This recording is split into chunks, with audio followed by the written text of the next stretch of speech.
Uh, Welcome to the Super Sport Garage Podcast. I'm Caden. I'm Lee. And Take one didn't work. yeah, I had everything all set up, and then I was clearing out space on my phone in order to upload it to my gallery so I can get ready to post it tomorrow, and I deleted the wrong thing. So hopefully this will be better than take one. Hopefully. I did a little bit more research. Granted, I spent like 5 minutes looking at a bowl, but... Well, first off, let's talk about the name of the new car. Mm-hmm. It's the Revuelto, Mm-hmm. and Revuelto in Spanish translates to scrambled Mm-hmm. or mixed up. It's actually named after a Spanish fighting bull. Mm-hmm. And this bull was from the 1800s, and he fought in Barcelona. Over his career, he jumped into the stands 8 times and injured multiple people. I didn't get an actual number, But did you know that Revuelto in Spanish also means scrambled eggs? well, it's what they refer it to as. It's not actually scrambled eggs, but Yep. when you say revuelto, they think it just means scrambled eggs to them. But it's actually a perfect name Mm-hmm. because they've scrambled up the way they have built the car. Mm-hmm. The engine is turned 180 degrees. It has batteries. It's a hybrid. Has 3 electric motors. And yeah, they scrambled it up and made it a whole lot better. I honestly feel like you could rename Lamborghini Revuelto, and it would fit perfectly because none of their cars look like anything. They just Yep. throw out something that you would never expect, but it ends up looking awesome. But so this new car shares very similar shapes with the Aventador, and it has the same vertical doors as the Aventador, but this one has hidden door handles rather than the door handles that you see on the Aventador door. It is now underneath like the Ford GT. And they're the typical scissor doors that you see on the Lamborghinis. That have been famous from the Countach and the Yeah. Diablo and the Murcielago. Oh, fun fact about the Murcielago. The bull named Murcielago fought so valiantly, he got stabbed 24 times in one battle between a matador, and he didn't lose. Like, they literally spared his life because he wouldn't die. It's like the best bull ever, which would explain why the Murcielago manual is the best. Yep. And that brings up another point. Bullfights are a little bit brutal if you've never been to one. Have you? I haven't. My parents have. I don't think I want to see them I up don't to either. an animal. I don't either. I'm a hunter, so I'd much rather just boom, it's down, dead, rather than stab. Yep. We're gonna disgust somebody with the sounds and everything. Well, especially when we're going off on tangents. Yeah. So the Revuelto also has similar parts such as the Xeon 3-piece daytime running lights and side intakes. They look pretty similar. The only thing it's really missing that would make the side look almost identical to a Xeon would be the fins up right on top of the fenders. But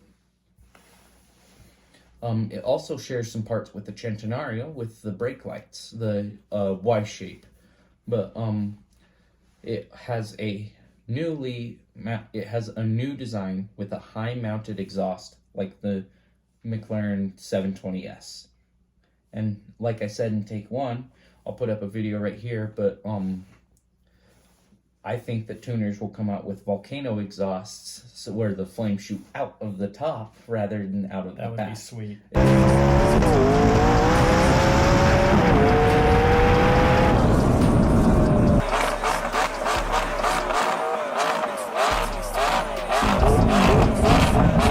Completely new engine cover. So with the Aventador, it was just basically you had the line of the car, and then you just took a piece of plastic, and it was vented and everything to allow airflow, but you just took a piece of plastic and ran it along the top. With this new engine cover, they actually don't have that piece anymore. So now you have it go over top of the intakes, like the Veyron. It's like the Veyron. It goes over the intakes, but there's nothing in between above the engine and the air. Mm-hmm. It's just direct access, so you don't want to leave that outside. You can see out the back window now, can't you? Yeah. I was very happy about that. But It also has a new active aero wing with how many settings was 3 it? settings. 3. Okay. And then And the arrow wing is on the back, so you can change the wing into whatever direction you want to help it stay on the ground better. So it also has, they've also updated it with 21-inch front tires and 22-inch rear tires. And the new rear tires are 355 millimeters wide. That's pretty darn wide. Because Veyron's, to put this into perspective, a Veyron has one of the biggest rear tires in the world, and that's at 365 millimeters, so 10 millimeters bigger. Which means this car's gonna have a lot of grip, especially if you put some good meaty tires on them. Well, especially with its speed, it can go 0 to 62 in 2.5 seconds. That's 0 to 62 miles an hour in 2.5 seconds, and 0 to 124 miles in under 7 seconds. The thing that makes me kind of upset is the fact that the 0 to 60 is just as fast as the Chiron. And the Chiron is like 5 times the price. Yep. But that's because it's a little bit heavier. It's got the batteries in there. Then again, with Chirons and stuff, like, they're not focused on weight savings and stuff like this new Lamborghini was.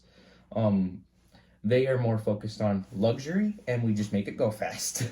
Well, and this one, they had to focus on bringing the weight down because of the batteries. And so with the monocoque cockpit, they've added space and they've reduced weight.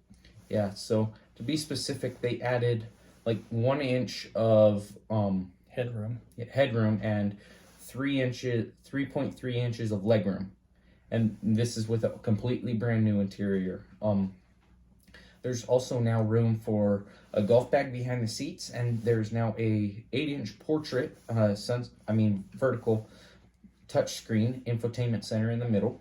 Then there's a 9-inch horizontal info screen for the passenger, so it shows like speed, RPMs, and stuff like that, so that the passenger can see what you're doing. Just what you want to do, scare your mother. Well, you know, if you've got a passenger, normally their eyes would be closed with the way I drive. So. Yeah, I've ridden with him, so. And then you also have a 12-inch digital driver's display. But this new interior also features more than 70 different color options. And Lamborghini has also announced that there will be over 400 different exterior color options. And wait until the end of this video, and I will reveal my custom spec that I've put together. And you know, with 400 color options, that is amazing. Because if you drive down the road, you're seeing black and white, red and blue, maybe a tan car or maybe a green car. So this is amazing in that there are so many different color options, you know, besides just the boring ones that we see as we drive. I'm a really big color guy, so I like oranges, yellows, blues, purples. I'm not a huge fan of pinks, but... I love fire engine red. Why? Because you like fire engines? No, because I love red. Yeah. That's expensive to insure.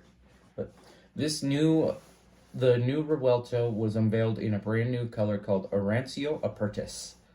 But this new car also uses the same 6.5 liter V12 from the Aventador, except for they kind of changed it a little, and they flipped it 180 degrees, and now it faces backwards. So the transmission is no longer in between you. That is now where the battery pack is set. Now you have the transmission behind you, and the battery is in between you. Like, this new engine has 825 horsepower at 9,250 RPMs. It's 250 RPMs higher than the GT3 RS revs. And it redlines at 9,500 RPM, which is, again, 500 RPM higher than the GT3 RS. Here's a clip right here, but the car sounds insane. The car sounds wonderful. I didn't know that having it go up just that little bit more did a whole lot, but it did a lot. It makes it like just a little bit more crisp. I can't wait to hear, like, so far we've only heard like accelerations and stuff, which is the fun part.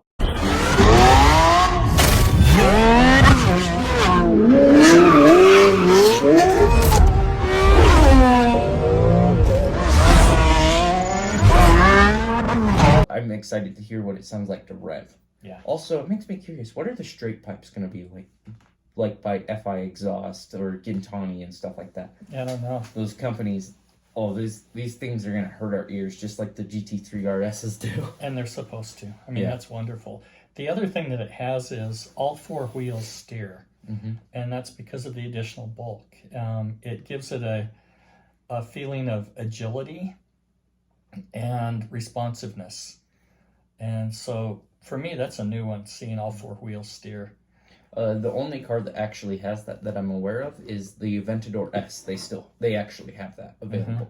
It's weird looking though. Like, I don't like all-wheel steer when I'm outside of the car because it's just not natural for me to see a wheel turn in the back. Usually that means it's something bad.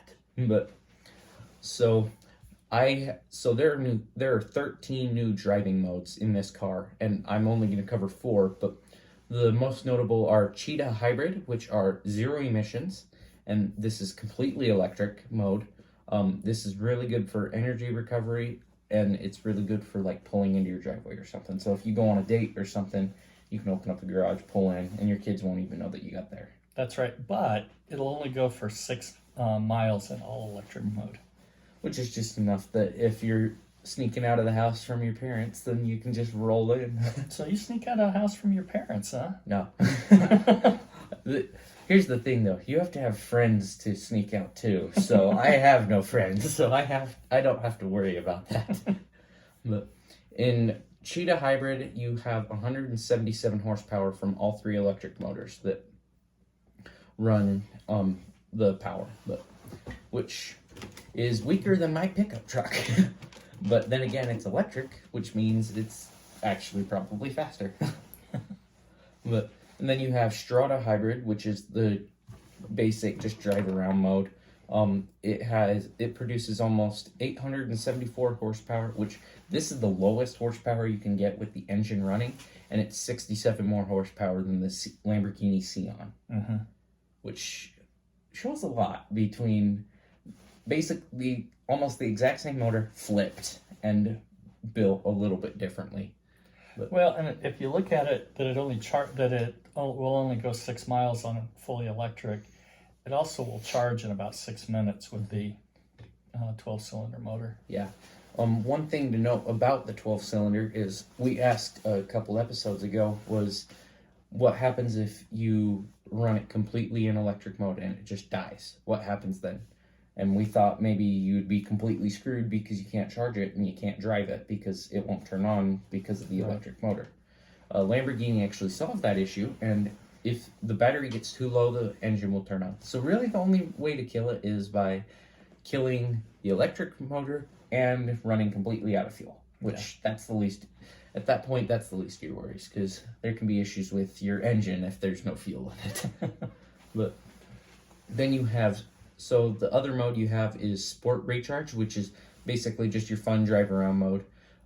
This allows fast battery recharge, and this mode allows 895 horsepower. And finally, we have Corsa Performance, which I would be willing to bet most guys will be driving in this. It's like race mode in a McLaren P1. And that's why you have one. Mm-hmm. But this Corsa Performance is for track racing. It has launch control, and this mode is what gives you 1,001 horsepower, which is 15 more horsepower than the SF90. And also like close to 200 horsepower more than the Sian. Mm-hmm. So the new battery pack features a 3.8 kilowatt battery with 108 cells, and the new engine is also paired with an 8-speed DCT transmission, which now shifts faster than the Huracan, which I assume is only going to be more bulletproof than the Huracan. And speaking of which, when we recorded episode 1, and this bit wasn't even going to make it into episode 1, but they're discontinuing the Huracan in 2024. Yep. It makes me sad. Well, it makes sense, though, because of the demand that they currently have for this car. They have enough sales of the Revuelto that They're covering all of their production slots for the next 2 years. Which I'd be willing to bet if they sell that much, they'll build another space and they'll just add on.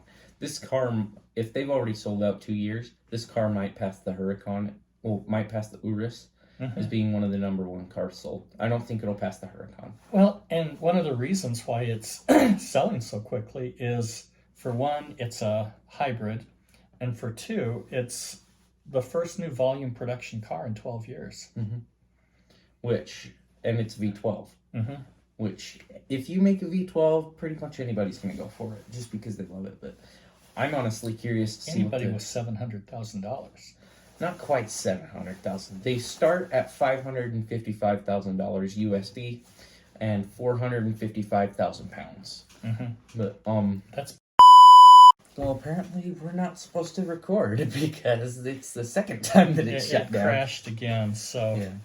That's why it kind of like went from us talking to beep. Now we're talking about something else. But anyway, we were talking about price, and the price we were talking about is just the base price. $555,000 just to have a nice little car with 0 specs, 0 of anything. Like, you just get that. Yep. But anyways, so one cool little feature that I saw was it has floating buttresses, which is funny, but it's a funny word, but it's the same thing as what the Ford GT has. Actually, I think right now I'll put up the specs right here of my custom crap, I forgot its name. Revuelto. Every time I have to look at the name in order to pronounce it, because it's not like Aventador. I can just say it off the top of my head. It's not written as Revuelto. It's Revuelto. So you want to pronounce it Revuelto or something like that, but it's Revuelto. It takes a lot, and I'm sure as time goes on, we'll get more and more comfortable with the name, and it'll come off just as easily as Aventador. Maybe we'll even get more comfortable with the phone in recording. Yeah. The goal is eventually cameras with mics. That's right. But anyways, so we were just talking about price and how it's just base. Like, you can easily spend $750,000. Yep. I actually went through the configurator, and guess what? They have 2 cup holders now. $4,000. Probably. So you're going to let your guests drink in the car? I'm going to drink my own root beer. Thanks for listening to Super Sport Garage Podcast. We hope you liked it, and we'll see you next time. Yeah. Also make sure to go share this video with your friends. Go check out my channel, Super Sport Garage. There will be a link in the there will be links if you go to the channel section on our page, and go check us out on Spotify. And with that, I think that's it. Have a great week. Okay. And we will see you next time.